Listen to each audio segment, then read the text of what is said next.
Good afternoon. Saturday. Ano na? Finally, meron na tayong power. 11:30 siguro yun. So, ayan si Cody po. Dito ako sa bahay. Yan, lumabas din kahit mainit. Diyan natutulog. Cody, go inside! Ayaw kumain. Ayun o, binigyan ko yung pritong isda. Tsaka yung ano. Ayan, ayaw kainin. Ating pigi o.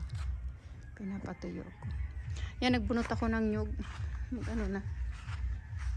Ito 3 na. Ito 3 ako. Ayan, yung may mga ano na, tubo. 6 pieces. Ayan, tatapos ko lang. Kaya kapoy. Yan lang yung may mga tubo. Kasi nano ko na. Pagka nagka-time, gawa uli ako ng ano, ng coconut oil. O kung meron tayo dyang saging. Tapos minuto ko yung ano, kasi yung langgonisa. Kasi nasa door ito ng ano, ng freezer na defrost. Kaya yan, linuto ko na lahat. Bango. So, tapos pala yung ating sili, na-harvest ko yun a couple days ago. Yung iba lumalambot na. Kunti pa lang naman. Tapos yung mga dulo niya. So, lutuin ko to. Lutuin ko na to. Ayan. Ito yung mga lumalambot yung sa ano. Ito yung sa dulo. Yung tangkay. Yung tangkay ba? Ano ba, brown na. So, lutuin na natin to bago completely maano. Ayan yung soup. Yung ano. Garlic. So, meron pa dyang konti. Kunin natin. Ayan o, binigyan ako ng kapatid ko ng ano. 2 piling na banana. Tapos yung 2 dyan, hiningi ko dun sa kapatid ko na couple days ago. Nag-harvest siya dyan ng banana. Sabi ko pagka nag-harvest siya, iwanan niya ako dyan sa babato ng ano, banana. Ayan yung ating ano, halaman dito. Tapos yung saging ko pala, ayan, nagdidilaw na. Yung isang piling pwede nang kainin. Kasi medyo maano nga ito, ano, pag hindi pa malambot siya. So ito, itong dito, kain ko na. Ang sarap, ang tamis. Ito hindi pag-ano kasi hindi pa malambot eh. Maano pa yan yung mapakla pala sa Tagalog. So ito pwede na itong isa. Nauna itong yung pangalawang ano. So yan, mainit today. Sabi may bagyo ulit. Parang mga ano pa lang naman eh. Wala pa namang ano. So yan dito pala. At tinanggal ko ulit yung 2 dito ano. Kaya malinis na dito sa ilalim nito. Ayan. Tinapon ko na dito yung mga balat ng banana na inano kong few days, ilang araw na yun, siguro 1 week na yun. Inano ko na dito kasi nangangamoy na doon sa ano, sa dirty kitchen. So hindi ko pala sa inyo napakita yung ano natin, yung kasaba. Kamuting kahoy, ayan yung bagyo. Hindi nga masyadong ano, matakas yun. May hangin pero hindi masyadong ano, matagal ba. Ayan o, magsipagdapaan. Pero may nakita na akong ano, yung dito yung isa, yung malaki doon oh. Meron ng laman. So pagka ano, pwede na tayo dyang magbunot, ano, kamuting kahoy. Tapos ito, ang daming bunga. Ang dami ng bunga, oh. Yung iba nga, ano na, tumigas na. Ano na lang natin, ano, punla. Ito dito, oh. Pwede na itong harvestin at meron pa nga akong leftover na ano doon, in-steam ko kaso wala nga tayong kuryente ng 5 days. So, andun pa rin. Pero kunti na lang naman. So, pagka ano ito, steam uli natin. Masarap siya, steam. So yan, nakapamulot-pulot ako dito ng mga damo kaninang umaga. Tapos ito dito, nadinis ko nga ito yung dininis ko ulit. Tinanggal ko yung ito, 2 pirasong guava. May bunga sana kaso ano dyan eh, ayan, luminis. Tapos yan, yung nagawa natin, namulot tayo dito yung mga, kumuha yung mga damo. Ito nga meron pa oh. Marami yung mga ganito, tinatanggal natin to. Tapos yung amor seco, unti-unti lang pagka tayo ano sa umaga. Tapos ito yung basil, oh ang ganda na. Itong rosemary, parang ayan oh, maselan masyado yung rosemary. Gustong gusto ko sana to kasi ang bango eh. Kailangan siguro maglagay ko nito sa paso.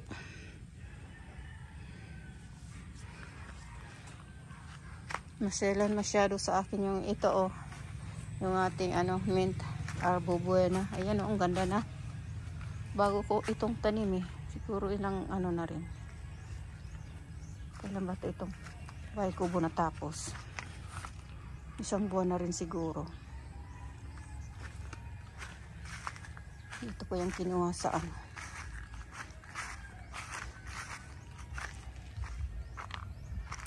dito yung main na ano, yung main ko yun doon. Natakot ako baka mamatay kasi nagsisipatayan na nga. Ito siya, yung binili kong ano, dito ko transfer. Ayan na lang, tingnan mo yan oh. Yan na lang siya oh. Patay na nga to eh. Ito pala ito. Yan na lang yan. Diyan ko yan lahat kinuha. So, siguro maglagay ako dito ng ano. Maganda dito yung ano eh, yung mint. Pakalagyan ko dito ng, ayan oh, nagkano ko ng pepper pala. Mga peppers, ayan dyan oh. Yung pahaba, ayan na maanghang. Ano ba yan? Siguro yun yung Taiwan. Nakikita ko yan, yung tatawag na Taiwan. So, yan, okay. Later. Ay, hindi pala pumasok ngayon yung ano, yung magtatrabaho. Yesterday, pumunta siya rito. Sabi, ngayon na lang sila papasok. Hindi pumasok siguro.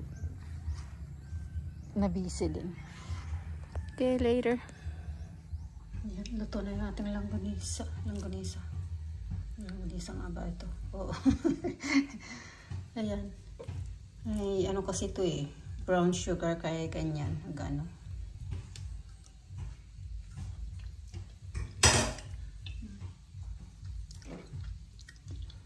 Manoy, malaklat.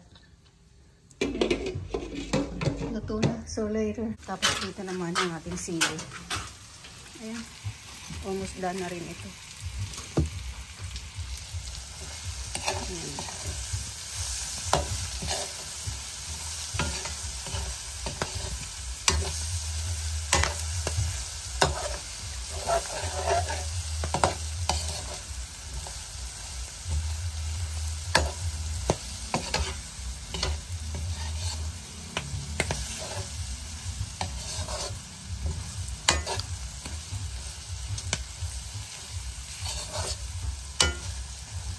Try lang natin ng konti saka medyo paano natin brown ng konti tapos dry. So, okay, later. Ayan, 5 o'clock na. Kapoy kuripot, tawag ng tawag kasi nag-ano ako dito, siguro yun ano 4 o'clock, so 1 hour akong tabas dito ng mga makahiya. Ang dami. So, mapagod. Yung medyo ano, malawak-lawak din yung ating na ano kasi 1 hour eh.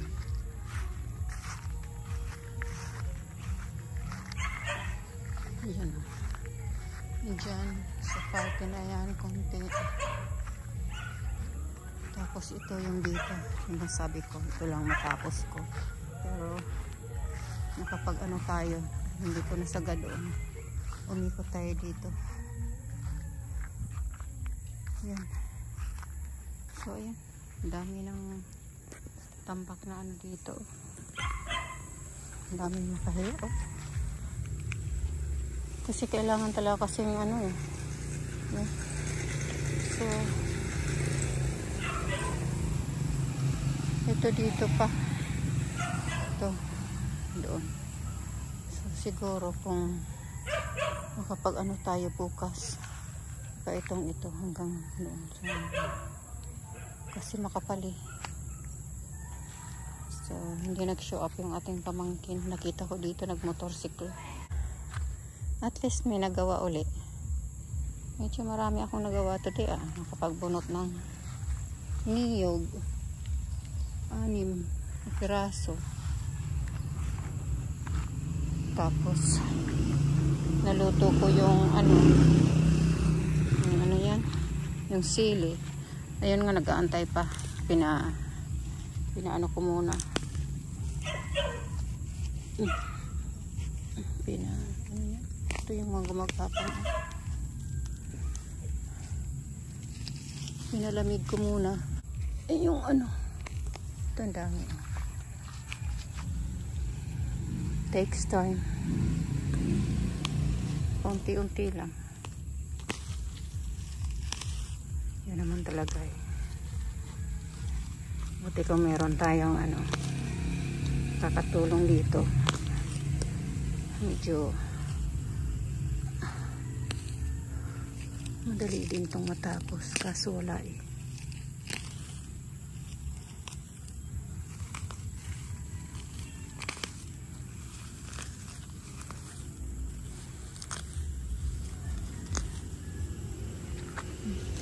Bunot muna tayo. Si Cody hindi kumain today. Ayaw kumain. Oh, ang laking hindi ka mabunot.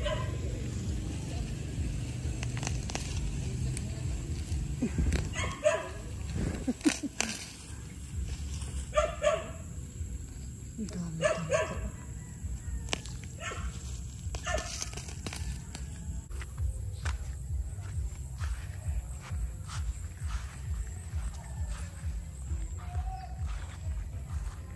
Yung si babay na.